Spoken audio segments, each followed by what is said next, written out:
Okay.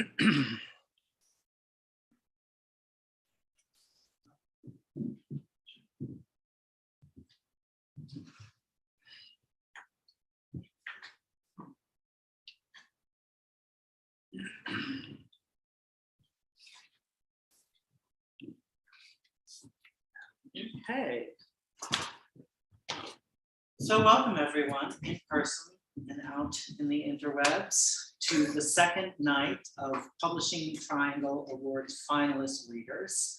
My name is Greg Newton. I am the co-founder, along with my partner, Donnie Jokum, of the Bureau of General Services Queer Division, and we are hosting this event. The Bureau, for those of you who don't know, is a government agency for a government that does not yet exist. And this is the service we provide, is holding this space for queer culture. So we have regular bookstore hours, Wednesdays through Sundays from 1 to 7 p.m. And then we often stay open late when we have events in the evenings. If you are not already on our email list and you would like to be, you can sign up for that on our website, bgsqd.com. Those letters are all around you. Or you can, those of you who are in the room, you can sign up at the back on the sign up sheet. So I'm going to read a land acknowledgement, and then I'm going to introduce Manny Emmanuel Xavier, and we will jump right in. So the Bureau acknowledges that our organization operates on the unceded land of the Munsee Lenape. And we are actively seeking to partner with and provide material support to a local queer Indigenous organization. We hope to make an announcement about this partnership in the near future, but in the meantime, we encourage you to join the Bureau in signing up to make a monthly donation to the American Indian Community House's Mannahatta Fund. The Mannahatta Fund, according to its website, is an invitation to all settlers and non-native people who wish to acknowledge the legacy of theft and genocide that comprise the history of New York City and the United States. And you can find out more at mannahattafund.org. So, Emmanuel Xavier helped open the doors for queer poets of color to take center stage and speak their truths as an openly gay spoken word poet in the 90s. Without so much as passion and perseverance, he became an LGBTQ+ icon as proclaimed by the Equality Forum and was recently welcomed as a board member of the Publishing Triangle. He will return to his exploration of Latinx and LGBTQ+ culture, community, and identity with Lovely Child, coming out this fall from longtime publisher Rebel Satori Press. Please give a warm welcome to Manny Xavier.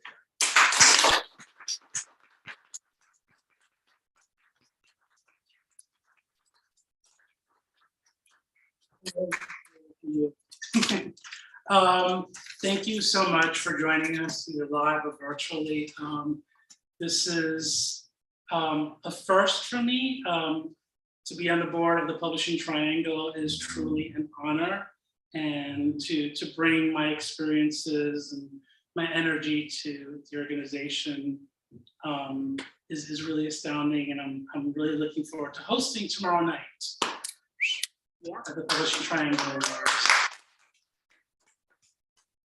So I am going to read a new poem from the new book coming out to sort of set the tone. You know, it's in slam, we call it the sacrificial lamb. So, this poem is called, well, it's actually called After the Fire, but I try to give it a French title, Après le feu, but I don't know if I said that correctly. So, excuse my French. I am safe in our home with my husband, living the life, all new appliances. There's that clip from Paris is Burning where Venus extravaganza equates prostitution to what women in the suburbs do to get a washer and dryer. I was not trans like her or Angie, but we did what we had to do to make our coins. I get to still be here today, too old to hustle, shoplift, or risk getting killed. The only mopping I do these days is occasionally on the kitchen floor. In those days, everyone was afraid of dying of AIDS or simply dying. We belonged to houses because most of us were homeless. Our fathers abandoned us because they already had families, and our mothers cast us out as demons or something similar. We all had stories, many forgotten. Our parents were never wrong. It was our fault if we came home bloodied from school or found dead in a cheap hotel room. No one felt bad for us. The family, the cops, the government. We deserved it, that's all. But now children can choose their gender, be celebrated for coming out, live in fluidity. I survived at the expense of my sisters being sacrificed. I remember the chicken hawks we fought off, the closet cases on the DL, dark alleys, married men with wives at home cooking dinner, being a dirty little secret. And now I only worry about paying Con Edison, ordering DoorDash, Amazon deliveries. We were criminals, prostitutes, destined for prison or hell. Now I Google my dead friends to see what is said about them, make reservations to go out for ouchie dinners, plan our next vacations. I pay tribute with poems I read to high school students, inmates, nostalgic Nuyorican.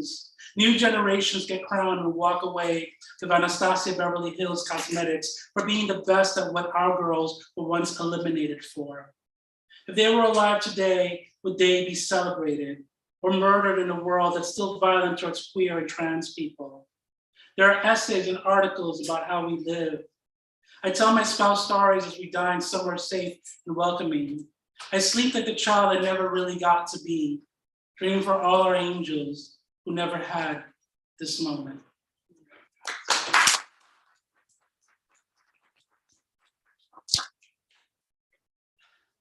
So now I'm going to bring up our first reader, who I just met, and I'm excited to hear her. Bilingual author Estela Gonzalez tells stories from both sides of the Mexico-US border. Her novel, Arribada, was among Kirkus Review's best independent books of 2022, and a finalist for Feminist Press's Louise Merriweather Award. Her novel, Limonaria, is out with Spain's Editorial Verbum. Did I say that correctly?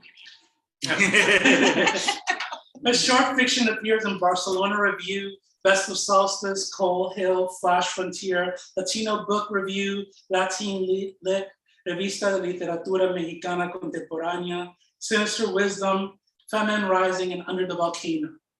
Estela divides her time between Mazatlan, Mexico, and Vermont, where she teaches Latin American literature, culture, and creative writing in Spanish.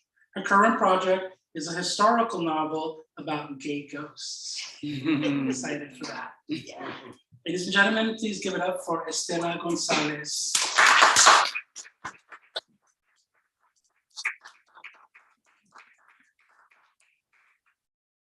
Wow, this is so, I am so thrilled to be here. You have no idea how excited I am. I was here a year ago and that was amazing. And like coming back is like double bonus. It's just lovely.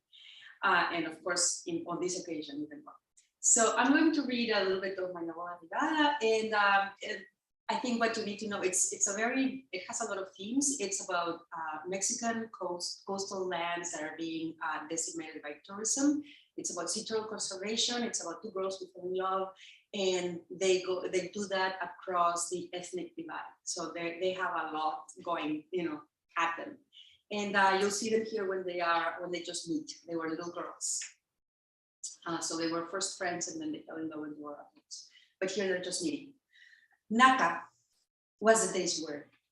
When I was about 8 years old, we had a game for practicing new words. Luisa, my little sister, and I alternated a hop on the green tiles of the malecón, of the boardwalk, with another on the rose ones, a word for each. Naka, India, Naka, India.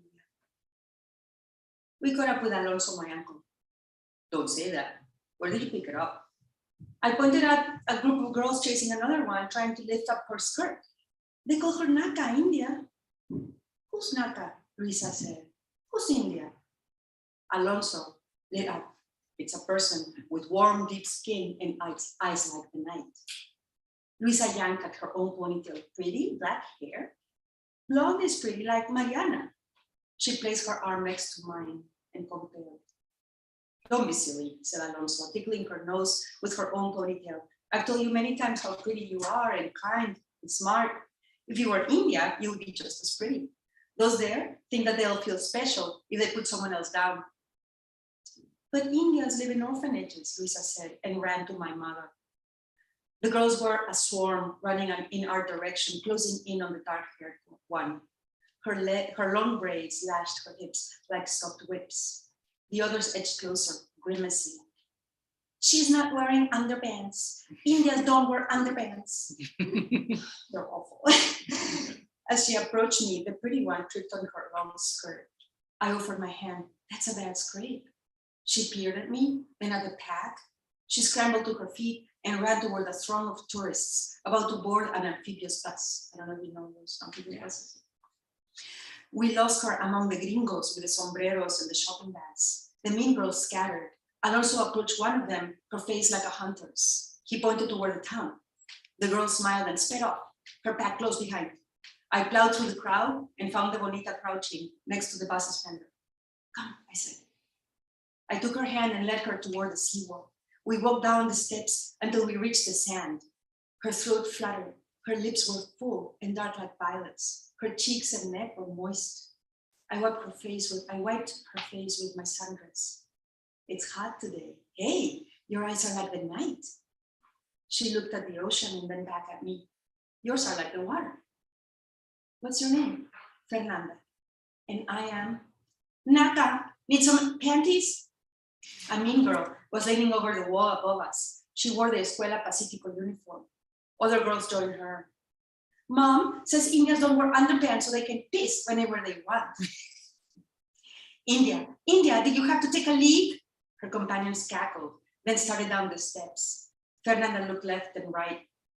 I held her hand tight and sang out a few notes. Up on the wall, Alonso sang a shrill, undulating song, holding Risa's hand. He followed the mean girls. I replied with my own song, keeping Fernanda's hand in mine. The wild girls covered their ears. They craned their necks up to Alonso and then down at us. Fernanda and I took one step up. I sang louder. Alonso responded with his own song, walking downstairs, one step at a time. We had them surrounded. One of them jumped 8 or 10 steps onto the sand to run away. Others followed. A younger one cried out. She twisted her ankle. They scrambled away. India lover, one stopped to shout. You'll take your underpants off too? A fire rose on my chest. When they were gone, Fernanda kissed my cheek. She smelled of summer rain. I am Mariana, I said, and that there is my uncle Alonso and my little sister Luisa. Fernanda turned to them and said, hi, gotta go now. See you at school. You go to Escuela Pacifico? Starting tomorrow. What grade? 6. Fernanda slipped her shoes off, held her skirt, and darted along the surf. It was magic. In no moment did her clothes get soiled. What are you doing down there? Mother called. I ran up. Mother took me by the arm. Is that India bothering you girls? Lisa clung to Mother's thighs, her little head tilted upward. Mother, you won't send me to the orphanage, ¿verdad?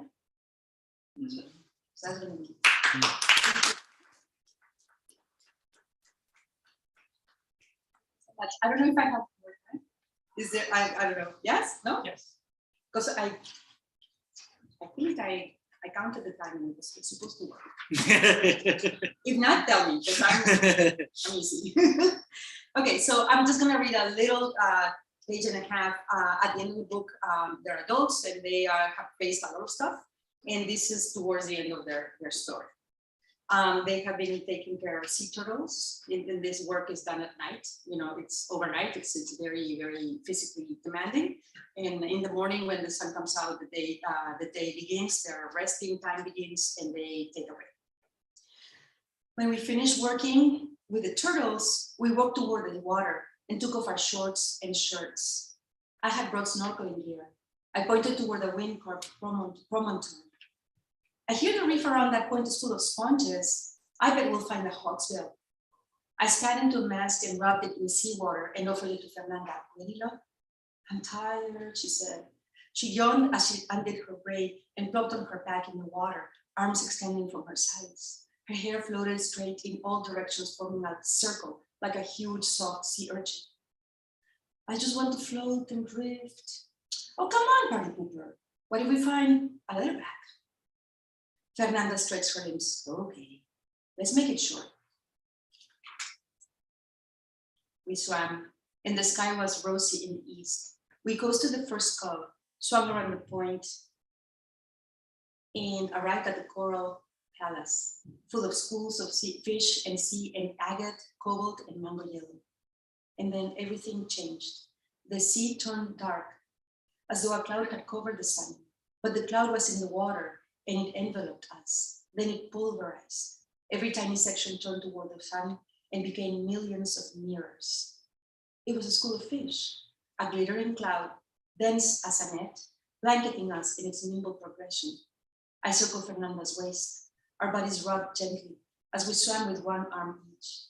Around us, an entourage of shooting stars, eddies upon sparkling eddies, making more smaller eddies, and those more. They were showing us the way.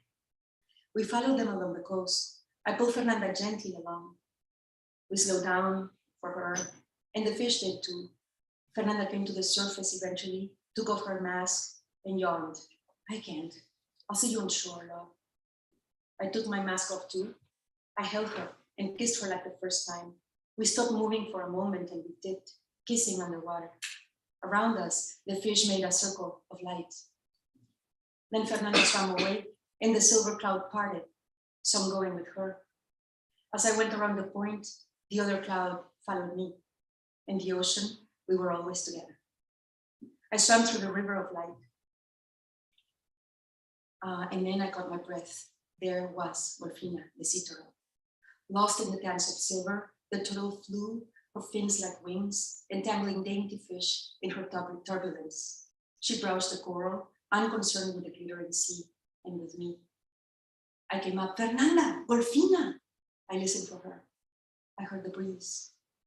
With her shining entourage, the turtle coasted toward open sea.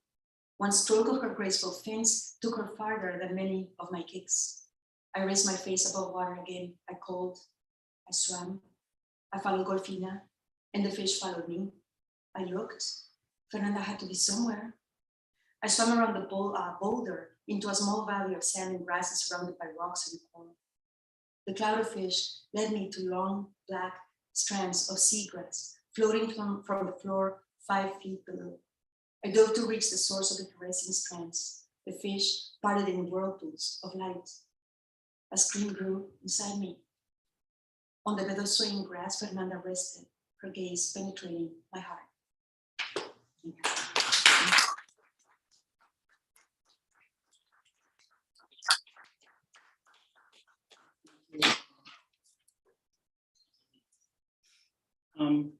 So our next reader is, and I'm gonna mess up the name, but Imogen Christian Smith is a poet and performer living and working in, this is what I should have asked you how to pronounce, because Lenapehoking, Brooklyn, New York. Their work has appeared in Folder, Tagberg, Blush, The Rumpus, Peach Mag, the Poetry Project newsletter, and We Want It All, an anthology of radical trans poetics as Christian W. and elsewhere. Imogen received an MFA at NYU and was a 2021-22 Emerge Surface B Fellow at the Poetry Project at St. Mark's Church. Stubby Things is their first book. Please get up.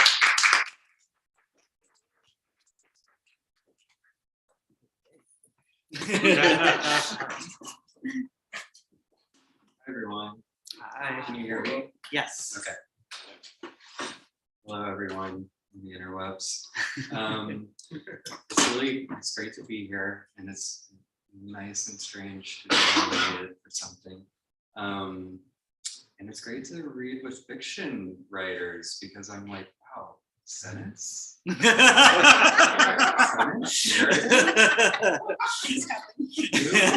Things happen.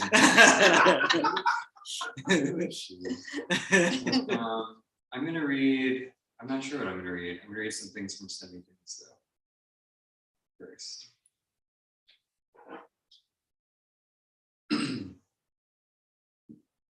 This is called Metamorphosis. A fish drowns easily in air, the body a syntax of flap. I am nothing if not earnest, earthy, a woman spreading ash over preyed upon stone, sleeves of carnations to mentor their tears. I've huddled in walk-ups quarantined with fear, unwilling to love myself, careless enough, reckless with joy over spite for the world. Yet here's my softness outstretched, my sourness born through reams of abrasion, corridors of unkempt rooms in this doll-strewn flop of mind, a sweet metallic tinge for all the body's depostured openings, its hungry loops and formal arches, trembling spasms of yes. I grow verdant with run-ons and tiny breasts jutting like haunted mountains. Sometimes I'm woman, all gibbous, pearl, and jazz, languidly unfixed beneath muslin skies, gathering secrets into mouthy eaves. To others, I'm always fish, so upended I hardly manage flapping. Body of peel, of misconnections, thirsty for seconds. The prick of desire fingers my ridges, flip-flops atop a belly, gurgling Delphic till the drip spills out like sloppy erection. I wonder a dreamland of estrogens, turn from one sort of birth toward other possibilities, bruised and sparkling like a vein of stars. See flesh stripped of grammar, ontologies of faggots and borrowed gowns, spun glitter with vibing smoke. I am a person full of doubt and mirth, my heart tonguing envelopes care of you, you, and you, a wardrobe of further interiors, vermilion with angst, verse, smut, sex remix and sprigging tendrils down toppled walls. Nothing about the body is short of miraculous. Think cream cradled hollows or sleeping skin to skin. Think lemon trees in bloom with fruit, or the line in a poem where certainty breaks.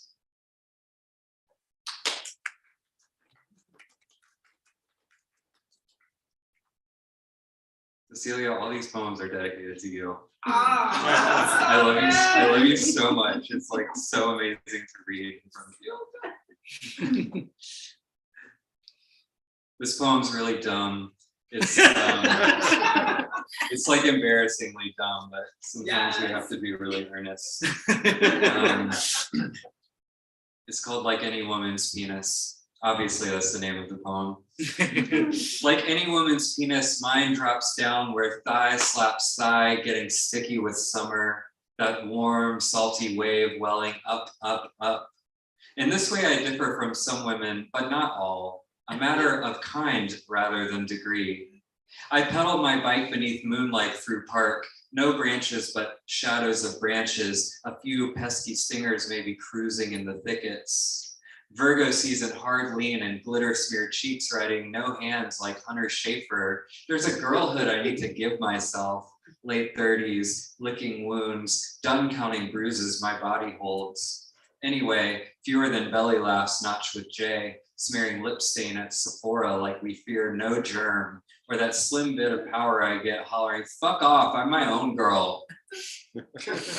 Greater than the possibility of breakage is the dream of a whole fist or at least 3 fingers, or a stately purple strap-on loving the shit out of my earthy ass. When T said, leave the chain, take off all the rest, and came down on my wrists like Sappho on the rocks. How extra, what a miracle. I dream in Fenty, a friend's HBO, mostly rigid silicone in late 80s, mid 90s smut.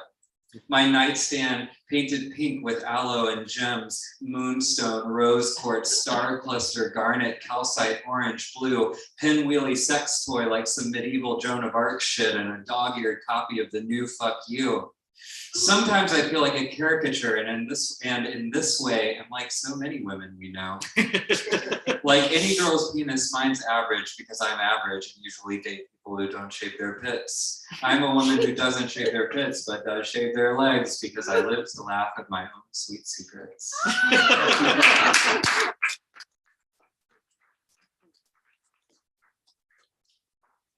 You're a delightful crowd. So are you at home.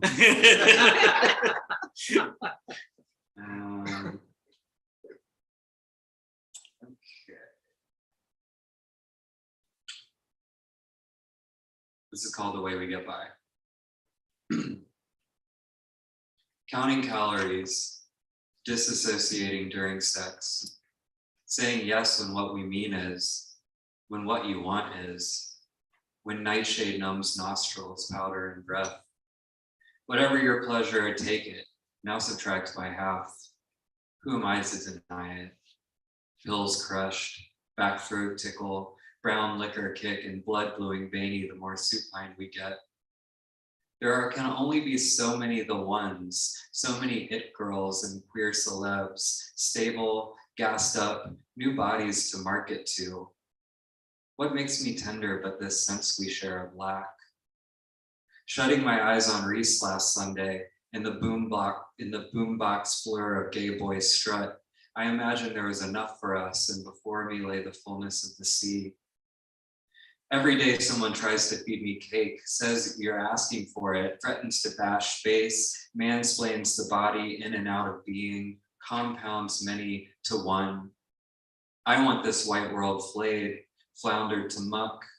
May the muck receive me, the plastic pass freely through the belly of a bird, her tubes unknotted and loosed of debt. Tomorrow some we will gather in the plaza crying, never say yes when what you mean is fuck this. I'm headed there from many directions, land and sea, a stolen estuary, stolen hillside, cul-de-sac and car park with basketball net. Violence holds it all in place, keeps me keeping and us kept, a state of insurmountable owing.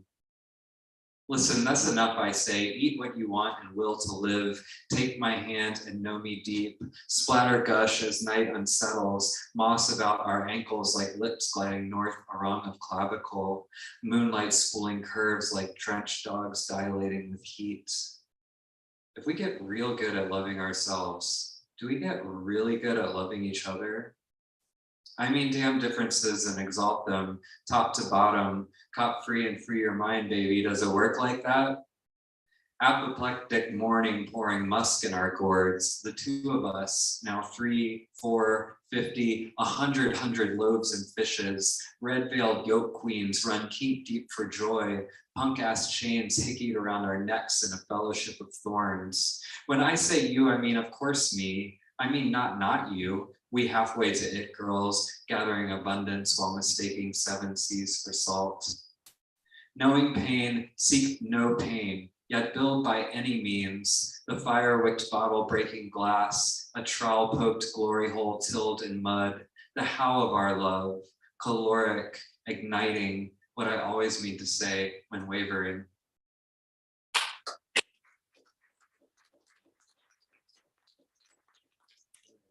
Two more. I forgot to start my timer, but I'm a notoriously really long reader. Mostly because my new poems are really long and people are like, you have 3 to 5 minutes. And I'm like, I can't do anything with that. This is called Wounded Vision. It's a real downer. It's the last poem in my book. Yeah.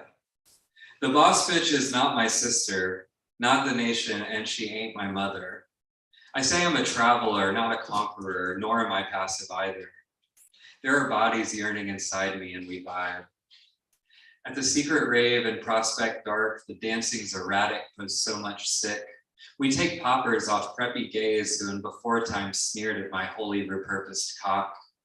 Imagine utopia, disability informed. I like to come off loose and unsettled as if counter narratives negate all complicit. Doesn't everyone want these drugs, these kinks, these particular beats and wood? A vision is just that, whoever's in yours and y'all talk. I fuck myself often as body allows, deep as I can and a little plus. The erotic's a channel to what I know I don't yet know. Shy inside, bend me over, help me understand anything. If utopia is ecological, speech act sewn and spun, what'll we squeeze from the gut rot of capital? You see, a wound is just that. It's a vision, a Ziploc full of mangoes from a woman in the tunnel. Subway, she, elder, the total ecstasy of fruit in summer, the pleasures of juice stick fingers to tongue. A poem says, look up, look sideways, see the web laid fierce. Yeah, I'm naive and a poem is anything. Try quiet or talk all the time, who cares? Herbert von King in COVID summer, babes at a distance, squat in the bush, weed splayed ballpark, all a league of their own. It's small things get you over. Take Holy Mother Sylvia's big plush bear or every pick of pups in Arca. Take Beverly Glen Copeland any morning, donning my paint-splattered Malcolm X bets. I wear lockets and smocks and denim on wool, tie-dye with a rhinestone or hoops. Crushes, sweet crushes, erotics of snuggle, scribbled in spiral, all caps like Juliana Huxtable. Sometimes pop songs jet me out of time, but mostly reify it. Oh, nostalgia, dreary of cards, here is the life I've lived. Cup, coin, staff, sword, that dog doesn't fall, it's the fool. A wound friend is just that. In this city, I hear everything. Lie, I lift what's mine to hold. Out in the street, an I joins we, and we march, shout, crouch, and lock arms, you, and you. Intifada, intifada, clap, clap, clap, caps again like June Jordan, and the voice in my throat goes gravel, set to gut by blood-bound ancestors, traipsing where they should not go. Me, I'm pavement, step, step, step over stolen ground. Hello. I don't think the world lets people be good, and so we do what we do. We do it here in the world. Do I have time for one more? I cannot. Anyone? Was anyone?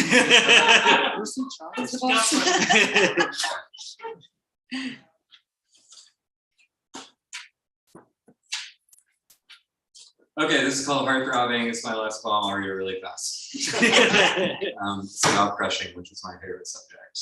Heartthrobbing beat pulse, what a player you are. Go about your teasing like it's Thursday night and you just sent nudes. Ring in Labray, because basically, I'm hot for it. Desire, fucking hilarious consort, push, pull, jerk, jolt, pull, pull, push. You want someone so evanescent they blur. The thing about a crush being implausibility. There's seldom any follow through, rarely nodal seepage. Who knows? Part the fun. What's obvious is how it becomes you, the sense of you wearing it, shaky gestures and crumpled speech, a joke in the butt of your jeans. My heart digs the tension of unrequited love, what I call rejection edging, low stakes heartbreak and flesh breath distress. You must become adept at several things at once.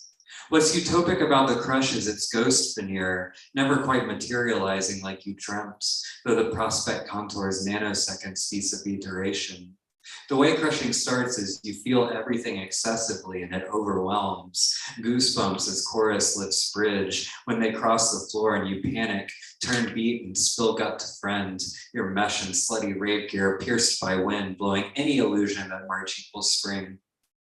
There must be a million doors and I would walk through each of them. You know what I mean? Desire, too much and always the mood. My feet beat easy rhythm in New York City noise. Sometimes I fall into Elle's arms. Sometimes Elle falls in mine where we seek life elsewhere as one feels right. We always find our ways out then back again, slightly changed. T says taking pleasure in one another's pleasures makes us unfuckwithably hot. That's called compersion, and there's a lot of softness in the world, even considering. A form carries blithely through crowd musk and you're breathless. A customer steps up like woos you with their gap tooth. Taking pictures at East River Park, On said he'd had his ass kicked by love. And no joke, that shit'll fuck you up, even in its single-celled congealing form. When I see my crush, I try and play it cool, but mostly it's like the flat of my stomach's been ripped out and everything inside me topples. Big ass slush pile Imogen, drawn and quartered. Only A, it's cute, and B, almost nobody knows. Only I can see it, or you and whoever we're gossiping to. I like being stripped because naked, I am boundless. I can outwiggle these cuffs soldering my issues. When you're naked, nothing about the work week makes sense. When I say yes, it means waste me in the least lucrative way. Later, upon reflection, there's a subject or several completely unraveled, slant quotidian. Now, isn't that hot? I'm talking about desire to render what's within with what's emergent in slight disalignment, thereby sustaining motion. A crush holds the world in mind's eye, lets you walk yet never acclimate. My hole is stuffed with paradox. I want to be pure. That's a blasé way of saying contaminated, which is a melodramatic way of saying all up in it.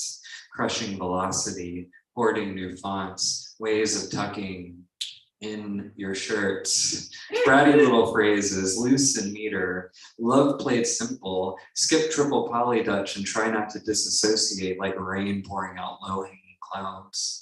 One can't always be so present. It's hard getting anything done, and that's magic. Thanks.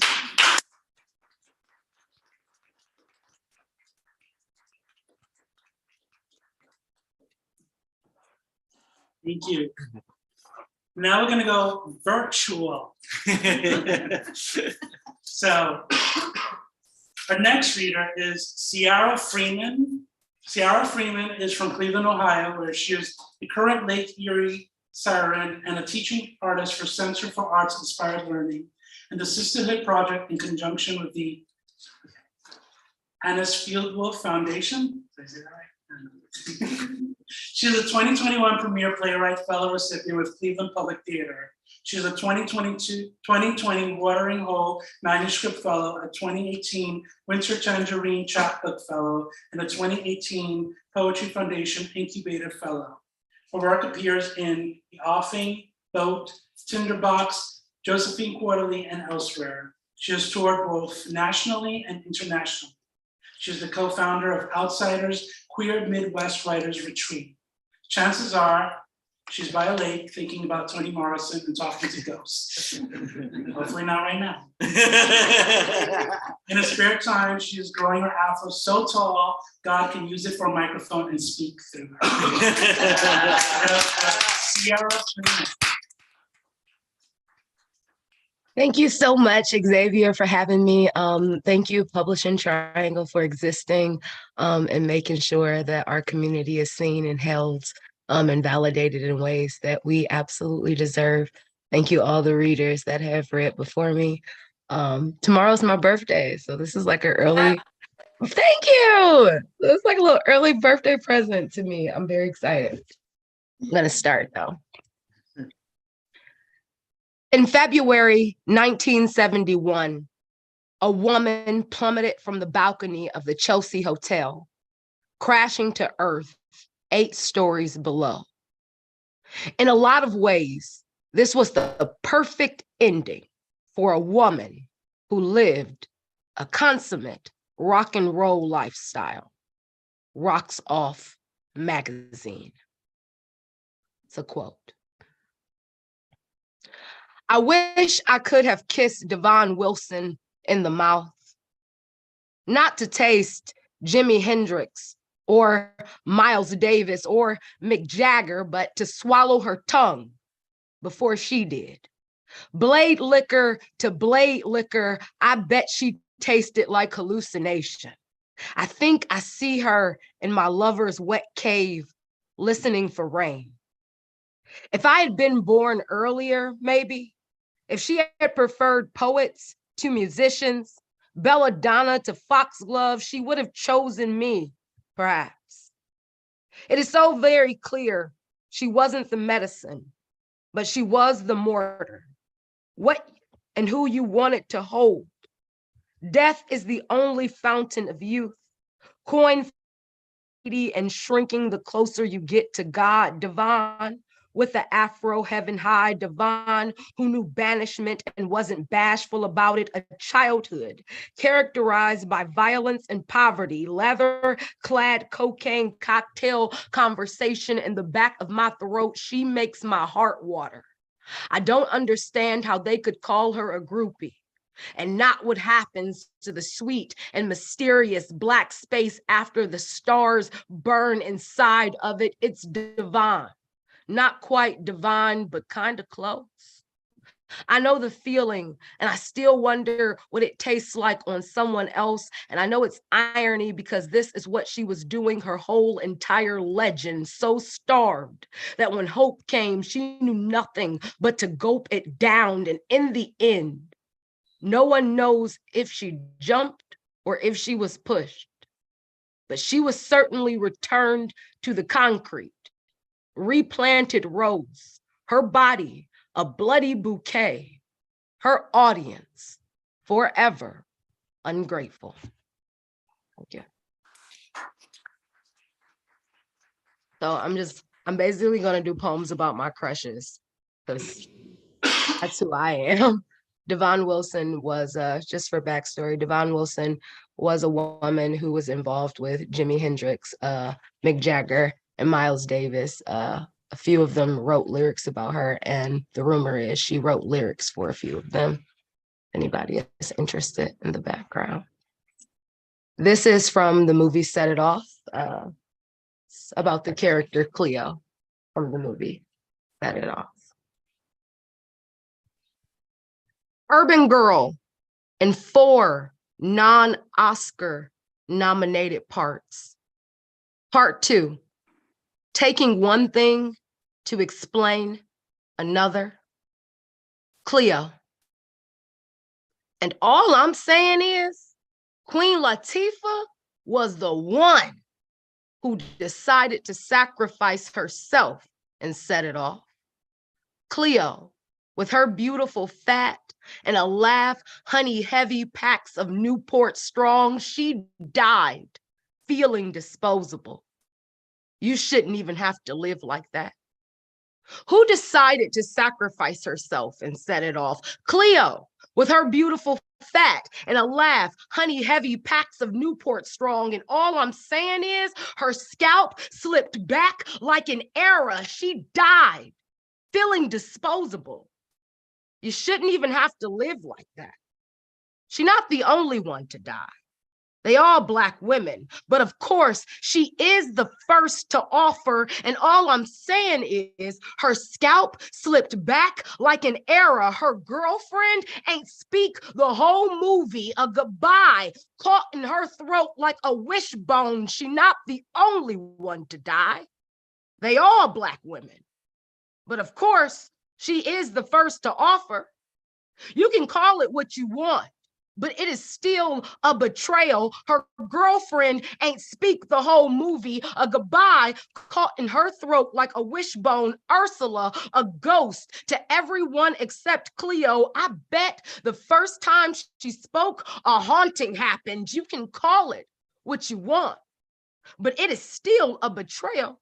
Heteronormativity often betrays itself. Damn right, it's gonna betray you, sis. Meaning, when they ask what is different about this picture, and they will ask, you must point to yourself and disappear. She opened her pretty ass mouth, and I bet the first time she spoke, a haunting happened. 90s West Coast rap dripping like everything shiny in the hood, like bodies her friends pile up in her whip. She loved that motherfucking car so much, I just know it's gonna be her casket. I just know her girl gonna have to bury her alone. Meaning, I think the most beautiful thing about the color purple is Suge and Celie trying to kiss the ugly off each other and then realizing the ugly was never theirs to begin with. Everything is a sacrifice on loop.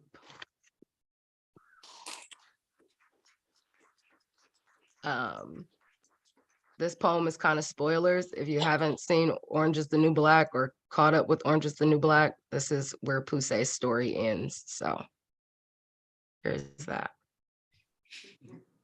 Orange is the new blood. Orange became the old black. The old black became the new blood. The old blood became new news. Pusey is the first Black stud I see on a television series as a main character. She is well thought out, fairly complex, and most importantly to me and my 9 a.m. need to masturbate, she is fine as fuck and eats pussy in real life, so there is no suspension of disbelief my orgasms must conquer in order to complete themselves. And I thank Netflix the moment I meet her. The truth is, I know she is going to die. I know why she is visible. I know she is a point they are trying to make. I know I can see myself on television and I am supposed to say, thank you. That's the point, right?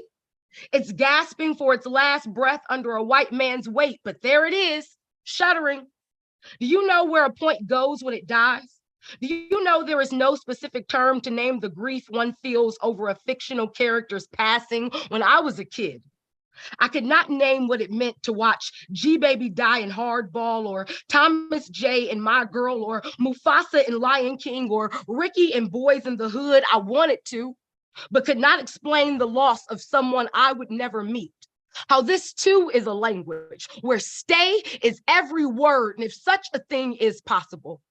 There is even less of a specific term for when a fictional Black queer woman is murdered. The truth is, when Queen Latifah dies and set it off, I watched my first crush crushed in a very specific way. Urban lesbian disappears to save her friends. I know she is going to die because you can see it in her eyes when she raises her gun and fires back. And the truth is, by the time Snoop dies in The Wire, I begin thinking it'll be easier for me to plan a funeral as opposed to a wedding. And the truth remains, it is even less of a specific term for saying goodbye to someone introduced to you only so you can remember what their corpse looks like. When Pusey dies, the officer who kills her is painted as a victim. We are supposed to feel sorry for the weight he is carrying underneath him. When Pusey dies, we are supposed to remember her dimpled smile. We are supposed to see Tasty rot in her own mouth. The show is about Piper after all. We all are reminded when it does indeed go on. When Pusey dies, it ends unresolved because often so do we. When Pusey dies, we are supposed to say thank you.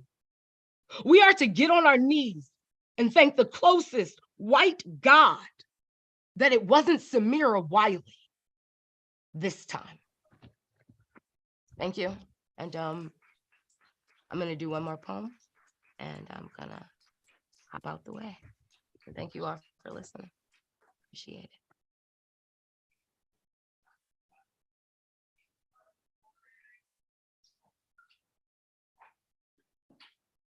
I think I'm gonna do something. Gonna do hexes for my exes, but it's my birthday. No need to be hexing people. No need to hex that woman this close to my birthday. It's already Mercury in retrograde. I don't want to play it that close. Let's see. I do something short since it's taking me some time. Here we go. Tiffany Haddish as a recipe for joy during the pandemic. And I watched the Madam C.J. Walker story and found one lie I loved. Brown sugar the secret, till it caramelizes into song. The song will be thick and sugary and burnt and dripping, and it will coat your throat like a syrup. It is medicine. But you can't tell the children that, or they won't swallow. They're gonna be dizzy. Become a bed of flower crowns, peddle them asleep. And if they wake with thorns, brew them into tea, steep them slow, and let it wake the others. Allow the drinkers to decide if it is bitter or not. I know women who are more lavender than anything else. Pressed into a book, a poem, a cure. I figure eucalyptus had a short life as a girl, quiet until she became useful. A balm on the tongue of a woman. Everything sweet ain't candy, and sometimes you just got to pick something up off the floor and put it in your mouth and acknowledge God made it, and it won't hurt. Thank you.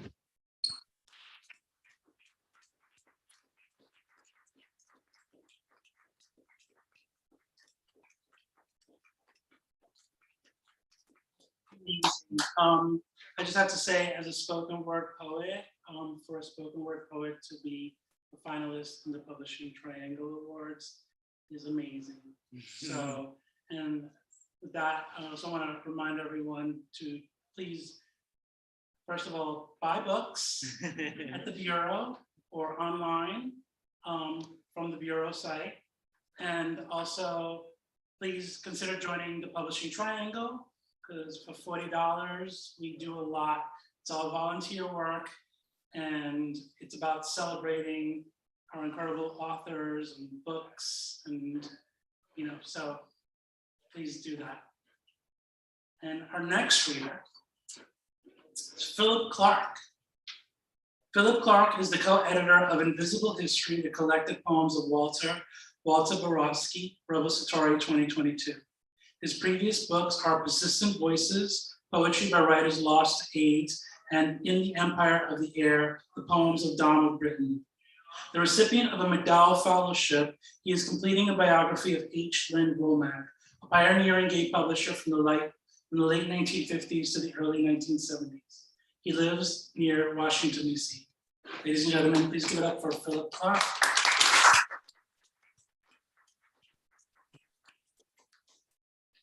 Thanks very much. As Manny said, I am coming to you live from Virginia, Falls Church. But the paintings that are on the wall behind me are both by New York artists, Scenes of New York. So I've got a New York vibe going on even here down in Virginia. The book that I'm reading from this evening is called Invisible History, the collected poems of Walter Borowski, that was co-edited by me and by the poet's partner, the gay historian and cultural critic, Michael Bronski. So I'll be doing poems from that tonight and telling you a little bit about Walter too. Walter was born in New York on Long Island, a town called Pachogue. His parents were a butcher and a seamstress, and they didn't really know what to do with this effeminate gay son who they had on their hands. So the first poem I'll read tonight is a reflection of that, and it is called Role Model. Father says I should try harder to be like Rory Calhoun. I still intend to be Elizabeth Taylor. Though mother has never fully forgiven her, even after the near fatal tracheotomy, for stealing Eddie Fesher from Debbie Reynolds. I imagine myself in violet dresses with violet contact lenses and the largest diamonds outside the Tower of London. Jewelry box to that other, lesser Liz. I too would toss 39 carats like a stereotypical cheerleader her studies class ring, loosely on a vulgar chain, tick-tock, expensive pendulum as I pass by, ogled, heavily insured. They would say I'm too fat. I'd say, so what's Twiggy's last name? I'd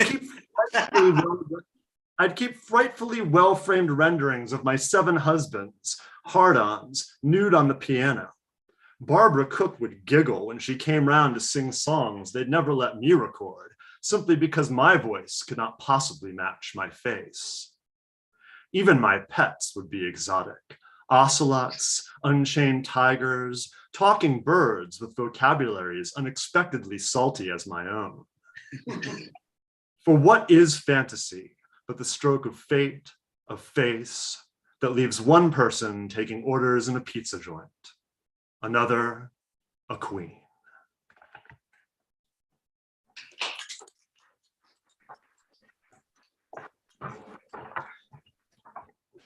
But it wasn't all bad for Walter growing up. There were bullies in high school and the difficulties with his parents. But then there's also this poem, Things Are Still Sudden and Wonderful. Once it was 1962. Somebody kissed you, you freaked. He held you down, pressed his 15-year-old football team thighs hard against your thin kid with glasses legs. It was like a Lana Turner movie. You decided to be gay. In 1982, your lover puts you down on all fours and masturbates you. Sometimes you come with a leash on in more than one room. You've not forgotten the football player's name.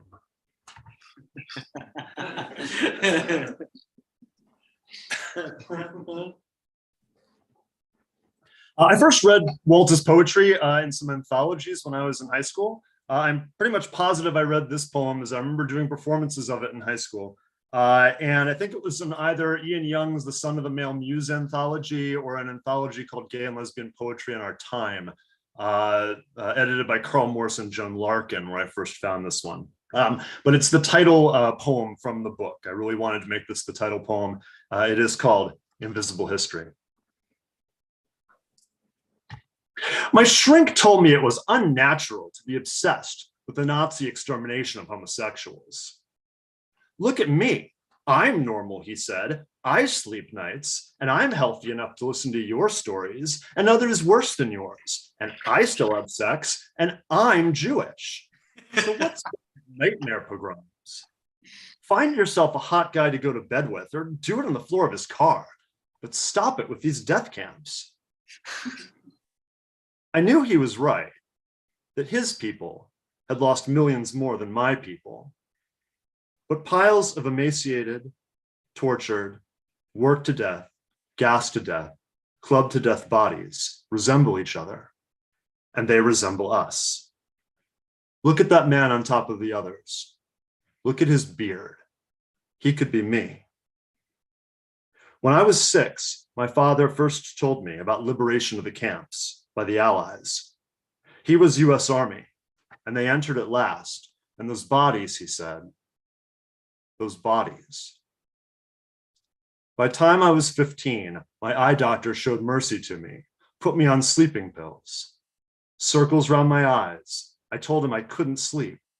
And when I did fall, I found myself behind wire, barbed or electric, my head shaved, an empty expression leering back at me, at everyone in this odd century of horror, so systematic, so organized. I'll give you these pills, he said, but don't abuse them. And cut out the fantasies. You're not even Jewish.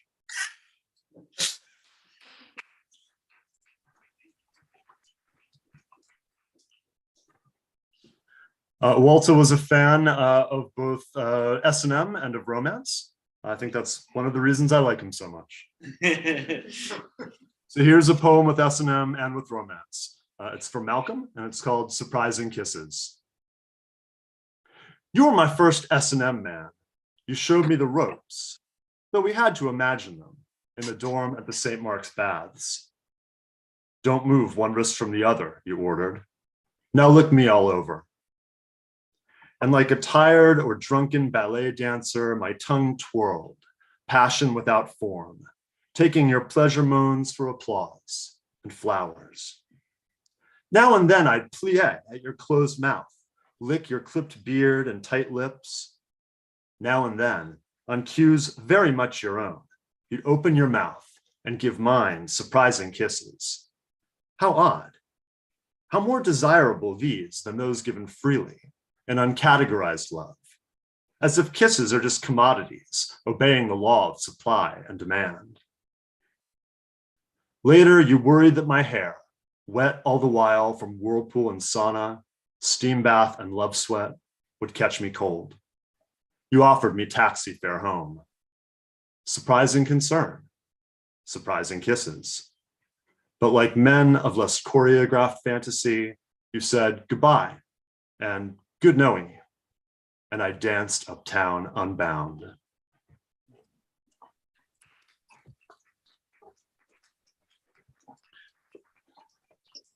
Walter did later on in his life contract HIV, and he did die from AIDS in 1994. Beforehand, in his second book, one of the running themes is sort of his working through his life with HIV and the lives of others dealing with HIV in the late 80s and the early 90s. So this poem reflects that. It's called Virus Cutting. And I should say that this poem also appears on Walter's panel on the AIDS Memorial quilt. Virus cutting. Virus cutting me short. Yet here I am with some show tune in my head. So insistent, so splendid a lyric, I can't get back to sleep. This is a battle cry. I put a Bach tape on the bedside boombox, try to calm this hero, this warrior queen, this Long Island movie usher. My armor's a chartreuse t-shirt, my agenda, to live.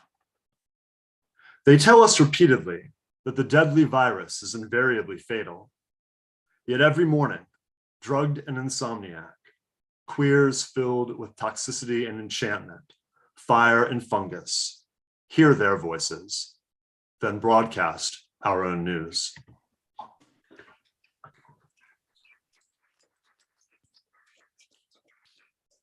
And for the last poem that I'll do this evening, this one is from Walter to my co-editor, his partner, Michael Bronski. Michael, I don't know if you're watching this live or whether you'll see it later, but as you well know, this one's for you. It's called Trying to Write a Love Poem. Since most of my words go to describe loves that fail, tricks who come and go, it's no surprise I have no poems for you. Shall I, trying to write one, say, you are the man who stole white lilacs from Harvard to help me find spring in a dull season? Or that 3 years ago, we met in a bathhouse in New York City, strangers making love in the shelter of sauna and steam? Would it be too silly to say I like to think we're Leonard and Virginia Woolf? Don't worry, I'll not tell which of us is Virginia. But if I suffer a total breakdown after trying to write you this poem, and if you drop all work on your next essay to put me together, take care of my cat, they'll know. Meanwhile, you should know that when I see aged couples clutching each other, walking quick as they can from muggers and death, I see us, and that if you die first, someone will have to, like they would a cat without hope or home, put me to, as it's sometimes called, sleep. And though you don't believe in heaven and taught me how empty and odd my own plan for it was, I imagine we've already known it. At the baths, in your loft bed, in stolen lilacs, in each stroke you give my cat, my cock. And though I'm agnostic now, I never question why the archangel who sent down the devil is called Saint Michael. Thanks very much. Well, I couldn't be here tonight. I will see everyone at the new school tomorrow. Bye. Amazing. Wow. This is why we do what we do at Poetry Triangle, because we love listening to these stories and these poets, and which are a reflection of our histories and are very important.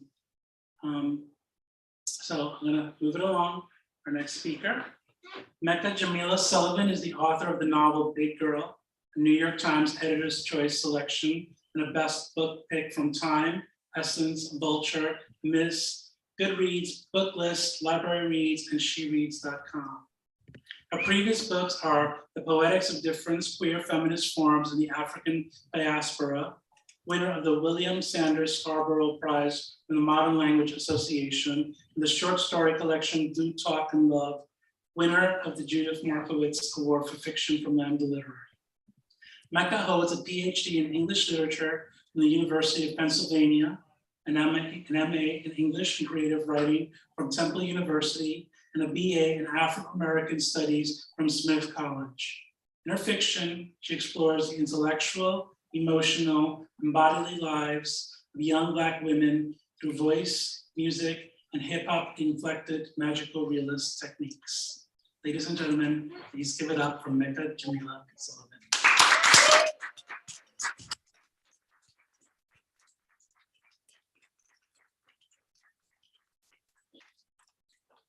Thank you so much. Okay, I'm gonna try and thank you. Yeah. Oh, thank you. So thank you so much, Publishing Triangle. Thank you to the Bureau. I'm so excited to be here. Shout out to everybody at home. But yeah, really, it's just wonderful to be part of this reading. So many fabulous pieces already, and I can't wait to hear what's next. So I'm gonna read from my novel, Big Girl. And I think of Big Girl as a novel about queer people, about Black women, fat people, people of color, and the paths we take often across generations to make space for ourselves and each other in the world. And the novel follows a character named Malaya Conley from the time she's a very big Black girl in Harlem, young Black girl in Harlem, to the time she was a very big Black queer teenager. Still living in Harlem, she goes to school on the Upper East Side. And so from this section, she's a teenager, What you need to know is that it's 1996. In fact, it's the day of the blizzard of 96, for those for whom that, sort of is a thing. rings a bell. And so she's with her homegirl, Shanice, who is a dear friend, but also somebody with whom she has kind of explored the illicit, forbidden pleasures of the body since childhood. And those pleasures include both the erotic, but also food. And yet Shanice has recently started this new diet and has started to lose weight. So it causes kind of a rift between the two of them. On the day of the blizzard, Shanice surprised Malaya by suggesting they go downtown to a bar they discovered that summer. It was a tight hole in the wall on Christopher Street called the Fat Cat. Malaya loved this name. It reminded her of County Cullen and a book her father used to read her as a child. The narrator was a talking cat named Christopher, who mused with hilarious acerbity over the odd life of his owner, a ne'er-do-well poet who was hopelessly unable to handle his own life, let alone tame and manage the genius cat, despite the owner's best intentions. The book was called My Lives and How I Lost Them, and thinking of it gave Malaya a little thrill, because even on the title page, Christopher Cat was listed as first author. She imagined the orange cat hunched over an inky typewriter late at night, diligently preparing his manuscript to send to publishers behind his feckless owner's back. The Fat Cat never checked their IDs, though whether this was because they actually looked grown or simply because of Malaya's size, she didn't know. The best thing about the Fat Cat was the fact that it was on Christopher Street in the Village. This was where gay people hung out, which added to its appeal for La Famille, making it a zone freer of expectation than Uptown at Galton or at home. Malaya felt a particular appreciation for the Village because although she never saw anyone close to her size, at any moment there was sure to be an impressive mix of human sights: painted, gregarious drag queens, breakdancing middle schoolers, crew-cut lesbians with tattoos covering their skin like murals, theater types in elaborate astronaut and superhero costumes merged with all kinds of other strange bodies and wacky avenues, eating hot dogs, going to the post office, moving through their day like anyone else. If the spectacle of Malaya's body didn't fit in here, at least she wasn't the only one. She had never spoken to anyone in her family about Christopher Street. Percy and Naila, her mother and father, had always considered themselves, quote, tolerant. And Malaya had been raised to respect all manner of people, mostly by not asking questions. This included her godfather, Dee, a gay college friend of her parents who had died of AIDS when Malaya was 2 or 3. Once in the 5th grade, she'd asked her father, Percy, what he thought of the shaggy-haired white singer who had just come out as a lesbian, and he looked at her ominously. Watch out for lesbians, he said. They recruit. Their conversations never went beyond that. At the bar, Shanice ordered a house salad, and Malaya ordered a side of fries, though what she really wanted was a cheeseburger. When the bartender asked what they wanted to drink, Shanice said, I'll have a rum and diet. And Malaya said as confidently as she could, me too. Shanice rested her elbows lightly at the lip of the bar, her hip bulging perfectly just past the rim of the stool. She looked like a woman. Since the early days of her transformation, Shanice had peppered their ever-brief conversations with stories about the men she was, quote, talking to, mostly friends of her father's who had slipped her their numbers when he wasn't looking, and men she'd meet walking around Harlem.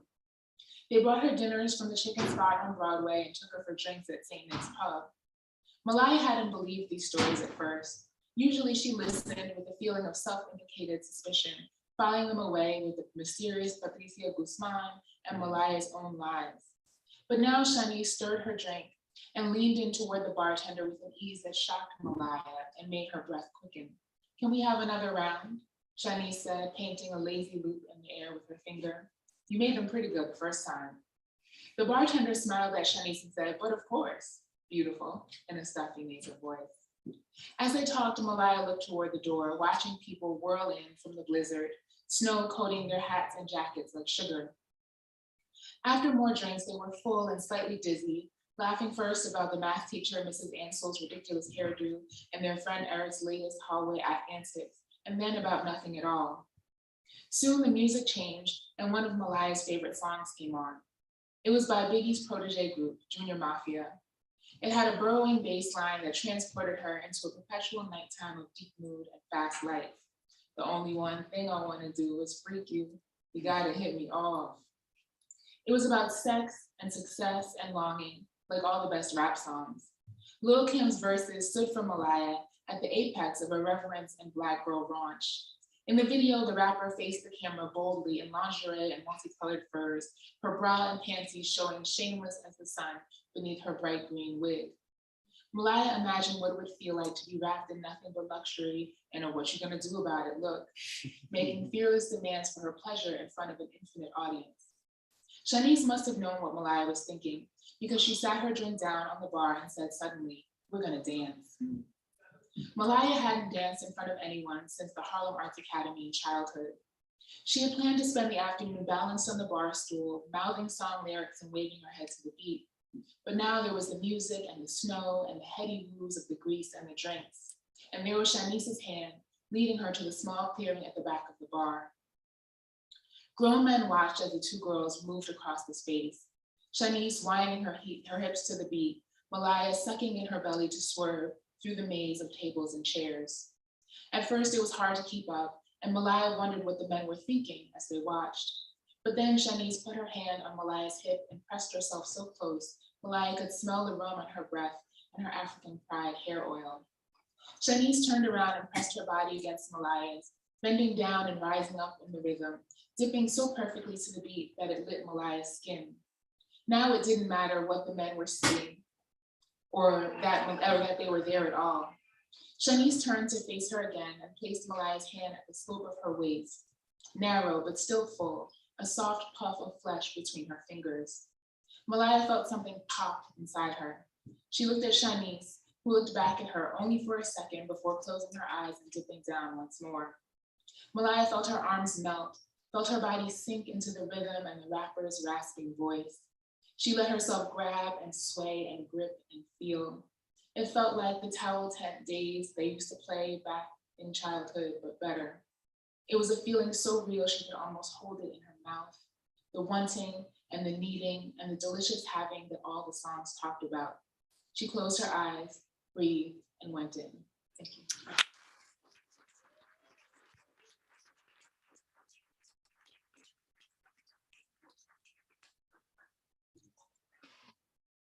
Reminder, buy books. Get these books now. So our next reader, David Santos Donaldson, was raised in Nassau, Bahamas, and has lived in India, Spain, and the United States. He attended Wesleyan University, the drama division of the Juilliard School. His plays have been commissioned by the Public Theater.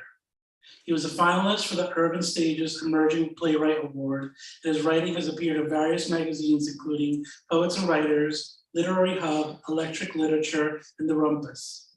Donaldson's debut novel, Greenland, was a finalist for the 2023 Andrew Carnegie Medal for Excellence in Fiction. Ladies and gentlemen, please give it up for David Santos. Thank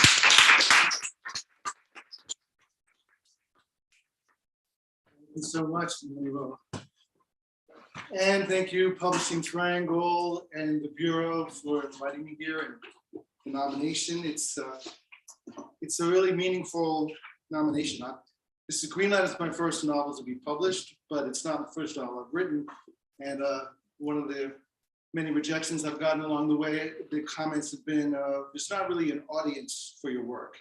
You know, so it's so gratifying to be recognized by the audience for my work. Whether it's good or not, or, you know, I don't know, but the audience is definitely there, and thank you.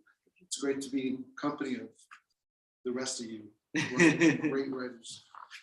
Okay, I only have 10 minutes, so I'm going to read a few sections from Greenland, not one continuous section, because there are a couple different registers and voices happening. So Greenland is narrated by Kip Starling, and Kip is a Black, queer, Caribbean, British writer who has moved from London to live in New York because New York is the birthplace of his hero, James Baldwin. He's come to New York to be a writer. And he's written a novel about the secret love affair between the great British writer E.M. Forster and his first secret love with Muhammad al-Adel, who was a Black Egyptian tram conductor, who E.M. Forster, who was known as Morgan, met him while he was volunteering in Alexandria during World War I. So this was a secret, a real life secret love affair that Kip has written a novel about. But after a year working with his agent to get the novel published, it hasn't been accepted by anybody. Until finally, after a year, the editor of his dreams says that she may be interested, so that he meets with his agent, this editor, hoping that she says yes. And she says, well, she'll consider it, but with two major caveats. One is that he rewrite the novel entirely from Muhammad's point of view, not Morgan. Second is that he do it in 3 weeks, because her publishing house is getting bought up by a big conglomerate in a month.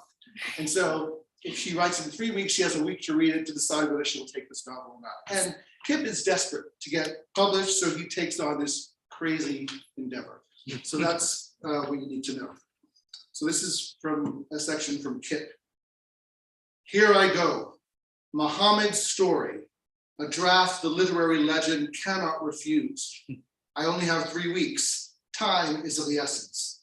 I'll have to work nonstop. I'm not leaving this basement study until I finish the entire manuscript. To secure my success, I've taken some drastic measures. I've boarded up the door from the inside with 7 planks of 2x4 pine wood, nailed across the door frame. If I leave this room, it will not be on impulse. I have all the necessary provisions with me. 5 boxes of premium saltine crackers, 3 tins of Cafe Bustelo, and 21-gallon jugs of Poland spring water, occupying almost all the desk surface. That's all I need until I'm done. I can't escape. I can't sabotage my life's dream. Drastic times require drastic measures, don't they? The next section is the beginning of the novel that Kip is writing from Muhammad's point of view. And Muhammad at this point is in jail. He's writing from jail, which in real life in this year, 1919, Muhammad was in jail for illegal possession of firearms. That's another story. Muhammad's story, a mind like winter. Winter in Alexandria is my favorite season. It's wet and gloomy, but it can also be a strange comfort. It's like when ice is held to your bare skin. It's bracing, vitalizing. Somehow you even miss the burn when it's lifted. You crave it again as much as you fear it. I look back fondly on my winters in Alexandria, especially a particular winter 2 years ago when I was 21. My life changed then. Morgan, he was the icy sting I craved, that I feared. His wintry touch comforted, but then it scorched me too. That winter of 1917 was no different from most. I only wish winters in Alexandria were colder. Even when there's a chilly sea wind rushing in on the Corniche, I am stirred to attention like a soldier. Heat makes one slow and lazy, but the cold prepares one for war. I want a mind like winter. Why else do those northern countries dominate us Egyptians? I would love to see snow just once, to feel it. I dream of escaping not only from this miserable cell, but from Egypt entirely, far away from all civilization. What good has it done me? Have all the many books from the great library of Alexandria made me immune to heartbreak? Am I any more fit to survive alienation from the beloved? Oh, to be free and roam the Arctic wilderness. If I were an Eskimo, I could trek through the ice and freezing winds, and I could find safety by making my own igloo. Then I'd know I was truly fit for survival. Then before I read the next bit, I just want to say, someone very politely came up to me after a reading once and said, you know, David, it's really not nice to use the word Eskimo. And I know that, just wanted to let you know that it's, you know, it's like saying Negro now instead of black. So, but this was said in 1919, and that was the way they said it back then. So don't want to offend anyone, just wanted to set the context for that usage of that word instead of Inuit, which later in the book, Inuit is used by Kip. The next section I'm going to read, Kip is now on an airplane. He's headed, he doesn't know where he's going. He's got an airplane and the plane is ostensibly going to London to go back home, but he's actually hoping to find a wilderness somewhere where he thinks he's going to find his true voice. So he's doesn't know where he's going yet, but he's just getting settled in on the airplane, and he's thinking about the stewardesses. And here's a little bit about that. More and more, I'm absorbed by the dream-like airplane world. This too is my nowhere zone. No matter where we come from, we all follow the same rules up here in airplane world, where none of us are natives. And instead of policemen to serve and protect us, we have flight attendants. I'm impressed by the attendants as they swish past in their almost stylish uniforms, efficiently snapping shut overhead compartments, forcing us to comply. Seatbelts fastened, seatbacks upright, trays put up, phones and electronic devices on airplane mode, and handbags stowed securely below the seats in front of us. As a child, I adored what we call stewardesses. I wanted to be one. What gay boy born before the 90s hasn't fantasized about this vocation? Their glamour has faded nowadays, but as a child, I thought they were Amazon goddesses of the sky. Their perfumes as they walked past me lulled me into that childlike trance of blissful obedience. Tonight, I imagine them as stylish priestesses, making their processions up the church aisle, as we, the congregants, worship respectfully in our pews. And the last section is later on in the book. It's another section that Kip is writing from Muhammad's point of view. And it's when Muhammad and Morgan, E.M. Foster, are having a difficult moment. And they're sitting there at a hotel, sitting on a balcony in the Sahara. The evening was still as death. Not a breath, not a breeze, not a sound from below reached us up on the balcony. The wicker chair finally creaked as Morgan slumped. He sighed heavily. Oh dear, what muddles we make. Yes, I said, what muddles. Morgan sighed again. He wiped tears from his cheeks with his palms and said, what a beautiful view. Yes, I said, you always find rooms with the best views, Morgan. Always looking on. Morgan turned to me, injured it seemed, and asked what I meant. I got up. I couldn't even stand him looking at me. I couldn't stand feeling unseen while his clear eyes still perused me. I didn't trust that gaze anymore. I realized something for the first time. It was I who had seen myself when I thought he had seen me. What muddles we make indeed. There was a great irony. I had needed Morgan in order to see myself. But that doesn't mean he truly saw me, I realized. It was a trick of sorts. I only imagined when he looked at me that I myself seemed to be good. I saw myself through his eyes, and yet they were not his eyes at all. They were my eyes. I only placed them in him. And yet the goodness I saw in myself was true. I was capable of giving love, being loved. That was real. Is all of life only a trick, an illusion like this? Are we all walking through a hall of mirrors, reacting to our own reflections as if they were our enemies, our teachers, our lovers? Could we all be living in our own fictions? Yes.